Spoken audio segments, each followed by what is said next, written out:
अस्सलाम वालेकुम, नमस्कार, सत श्री अकाल। मैं हूँ शातिक शाह। आप देख रहे हैं शासन भारती न्यूज। आइए एक नज़र कुछ खास खबरों पर। धन्यवाद। प्रतापगढ़ी 6 मिनट आपके पास। माइक। धन्यवाद सभापति महोदय। भूख के एहसास को शेरो सुखन तक ले चलो, या गजल को मुफलिसों की अंजुमन तक ले चलो। मुझको नज़्मो ज़ब्त की तालीम देना बाद में, पहले अपनी रहबरी को आचरण तक ले चलो। सभापति महोदय, मैं न्यू एजुकेशन पॉलिसी पे बात करने के लिए खड़ा हुआ हूं। माननीय मंत्री जी यहां मौजूद हैं। न्यू एजुकेशन पॉलिसी कहती है कि हमारा जोर टीचर्स ट्रेनिंग पर होना चाहिए, लेकिन जो नेशनल सैंपल सर्वे ऑफिस का आंकड़ा है वो कहता है कि इस देश में सिर्फ 13% टीचर हैं जो ट्रेंड हैं।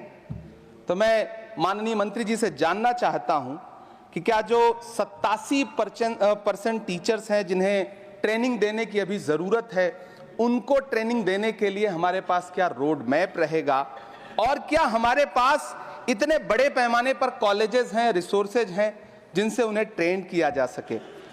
हमारी न्यू एजुकेशन पॉलिसी कहती है कि टेक्नोलॉजी पे जोर दिया जाए, और टेक्नोलॉजी के सहारे पढ़ाई को हमने कोविड के दौरान देखा भी है कि किस तरह से बच्चों को टेक्नोलॉजी के सहारे पढ़ाया गया।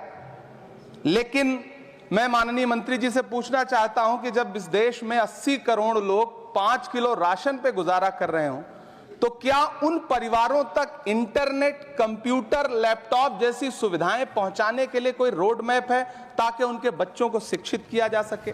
मैं एक बहुत महत्वपूर्ण बात और सभापति महोदय यहां कहना चाहता हूं कि माइनॉरिटी कम्युनिटी से जुड़ा हुआ जो मदरसा एजुकेशन का पैटर्न है, उस पे बहुत गंभीरता से माननीय मंत्री जी से पूछना चाहता हूं कि जो न्यू एजुकेशन पॉलिसी है, कुछ मदरसे ऐसे हैं जिनको सरकार रिकॉग्नाइज करती है, लेकिन कुछ बड़े शिक्षण संस्थान हैं, नदवा और देवबंद जैसे, क्या न्यू एजुकेशन पॉलिसी के कॉन्टेस्ट में आपने इन बड़े संस्थानों से डायलॉग करने का कोई मानक या कोई बातचीत शुरू करने का प्लान बनाया है या नहीं, ये मैं पूछना चाहता हूं।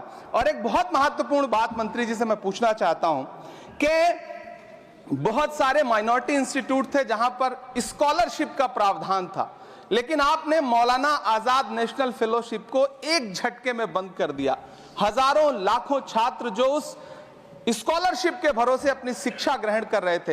एक तरफ प्रधानमंत्री जी कहते हैं सबका साथ सबका विकास, एक हाथ में कंप्यूटर एक हाथ में कुरान, लेकिन जब स्कॉलरशिप आप बंद कर देते हैं तो गरीब तबके से आने वाला अल्पसंख्यक समुदाय के जो बच्चे हैं, उनकी शिक्षा व्यवस्था को लेकर के, उनकी शिक्षा को आगे बढ़ाने को लेकर के आपके पास क्या प्लान है। मैं माननीय शिक्षा मंत्री जी यहां पर बैठे हैं, उनसे कहना चाहता हूं कि पूरे देश में, पूरी दुनिया में प्रधानमंत्री जी जाकर के महात्मा गांधी जी की मूर्ति के सामने सर झुकाते हैं, उन्हें फूल चढ़ाते हैं, लेकिन आप ही की सरकार NIT कैलिकट में प्रोफेसर साइजा ए को योजना और विकास विभाग का डीन बना देती है, जो खुल करके कहती हैं कि मेरी नजर में नाथूराम गोडसे तो बहुत महान था। तो आपकी नई एजुकेशन पॉलिसी ये है, इस दिशा में जा रही है। मैं आपके महोदय से, सभापति महोदय, ये कहना चाहता हूं कि किस तरह से NCERT की किताबों में सांप्रदायिकता को परोसा जा रहा है। माननीय मंत्री जी, क्या आपके संज्ञान में है कि केंद्रीय हिंदी संस्थान और नीपा जैसे जो संस्थान हैं, उसमें अघोषित तौर पर यह कह दिया गया है कि देवनागरी में लिखते हुए जो नुक्ते लगाए जाते थे, जिनको यह कहा जाता है कि वो उर्दू से आते हैं, उनको अघोषित तौर पर रोक दिया है कि नई छपने वाली किसी भी किताब में नुक्ता नहीं लगाया जाएगा।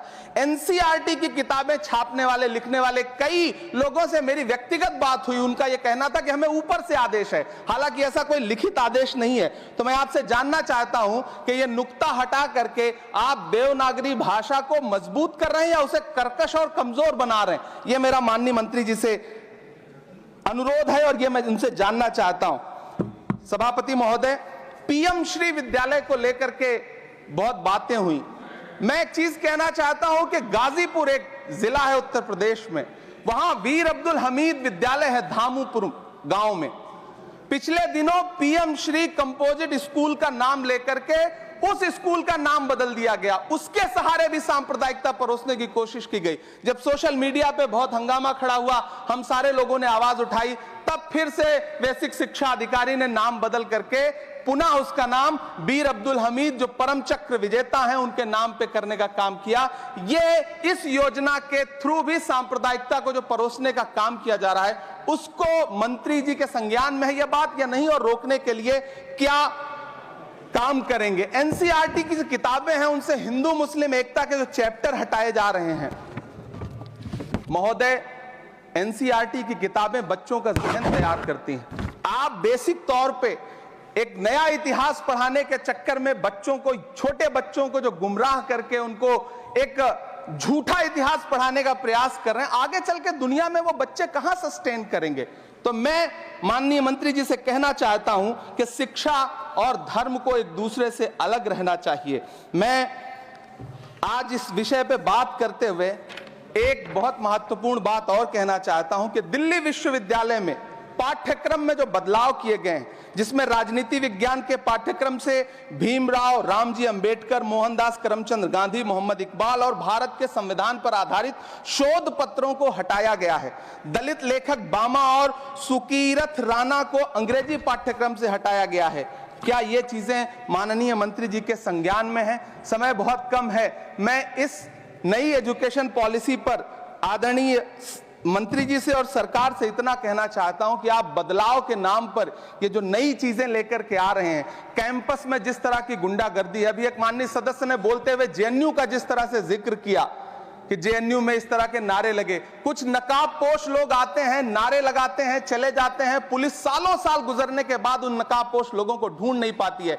इतने प्रतिष्ठित शिक्षण संस्थानों को बदनाम करने के लिए जो तरीका सरकार इस्तेमाल कर रही है वो बहुत शर्मनाक है। पिछले दिनों एक महिला भी नकाबपोश, जिसने छात्रावास में लाठी बरसाई थी, डंडे चलाए थे, वो आज तक उसकी पहचान नहीं की जा सकी, दिल्ली पुलिस उसे ढूंढ नहीं सकी। जामिया की लाइब्रेरी में जिस तरह से लाठियां बरसाई गई थी, उनके जख्मों के निशान आज तक नहीं सूखे हैं। अलीगढ़ मुस्लिम विश्वविद्यालय को लेकर के वहां के सांसद जिस तरह की भाषा का इस्तेमाल करते हैं, वो बहुत शर्मनाक है। माननीय मंत्री जी और सरकार से मैं आपके माध्यम से पूछना चाहता हूं और यह कहना चाहता हूं, आप बदलाव के नाम पर जो नई चीज लाने की कोशिश कर रहे हैं, महोदय, नदियों को साफ मत करिए, उन्हें गंदा मत होने दीजिए, नदियां अपने आप साफ हो जाएंगी। सभापति महोदय, मैं तो कहना चाहता हूं कि जंगल मत उगाइए, बस पेड़ों को काटना बंद कर दीजिए, जंगल अपने आप उग जाएंगे। मैं तो सरकार से कहना चाहता हूं कि शांति स्थापित करने के लिए भाषण मत दीजिए, अशांति फैलाना बंद कर दीजिए, शांति अपने आप स्थापित हो जाएगी। मैं तो कहना चाहता हूं कि प्रेम फैलाने पर लंबे लंबे लेख मत लिखिए, बस नफरत करना बंद कर दीजिए, प्रेम अपने आप फैल जाएगा। ये जो नई एजुकेशन पॉलिसी है, इसमें जिस तरह से गरीब तबके के लोगों को, हाशिए पर मौजूद लोगों को शिक्षा से दूर करने का प्रयास किया जा रहा है, वो बहुत शर्मनाक है। शिक्षा को निजीकरण की तरफ जिस तरह ले जाया जा रहा है, वो बहुत शर्मनाक है। माननीय मंत्री जी इस पर सोचें और इसे सुधार करने का प्रयास करें। इस सदन की तरफ से शायद इससे बेहतर बात, इससे बेहतर सुझाव हम नहीं दे सकते। बहुत बहुत धन्यवाद। धन्यवाद इमरान।